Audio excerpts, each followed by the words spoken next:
এটা এমন একটা উৎসব যেখানে মানুষ ভগবানের দেখা পেতে মন্দিরে যায় না, ভগবান মানুষের সাথে দেখা করতে মন্দির থেকে বাইরে বেরিয়ে আসে। আর তাই এখানে এত লোকের ভিড় জমেছে, যেই টান টান রোদে লোকজন ঘরের বাইরে বের হওয়ার সাহস পায় না, সেই রোদে দুপুর দুটোয় এত লোক হাসি খুশি ও আনন্দের সাথে নেচেই চলেছে।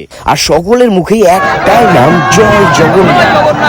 নমস্কার পাবলিক, আজ আমি চলে গিয়েছিলাম বালুরঘাট বোয়ালদার জগন্নাথ মন্দিরে, কারণ আজ এখানে হচ্ছে বিশাল রথের মেলা। দূর দূরান্ত থেকে প্রচুর ভক্তের সমাগম হয়েছে, মেলায় প্রচুর দোকানপাটও বসেছে। আর এর মধ্যেই এক দিদা ছোট গোপাল কোলে করে নিয়ে ঘুরে বেড়াচ্ছিল, সেটা দেখে আমার মনটা ভরে গেল। খুবই ভালো লাগছিল এইটা দেখে। কোনো রকমে ভিড় ঠেলে ঠেলে মন্দিরের সামনে পৌঁছেই দেখলাম অলরেডি জগন্নাথ, বলরাম, সুভদ্রা, বিমলা দেবী, গোপাল ও রাধা গোবিন্দকে মন্দির থেকে বাইরে এনে রথের মধ্যে স্থাপন করা হয়েছে। সাধারণত রথযাত্রায় ভগবান জগন্নাথ, বলরাম এবং সুভদ্রার মূর্তি রথে করে শোভাযাত্রার মাধ্যমে পালিত হয়, কিন্তু এখানে মানে বোয়ালদার জগন্নাথ মন্দির থেকে গোপাল, রাধা গোবিন্দ ও বিমলা দেবীকেও আলাদা আলাদা রথে করে নিয়ে যাওয়া হয়।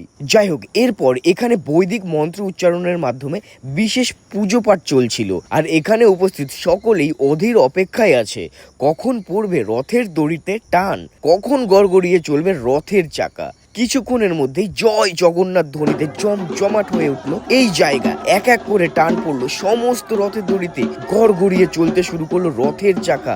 শুরু হয়ে গেল এই উৎসবের মূল আকর্ষণ, রথযাত্রা। জয় জগন্নাথ।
আজকের আবহাওয়া কি, আজকের আবহাওয়া কি।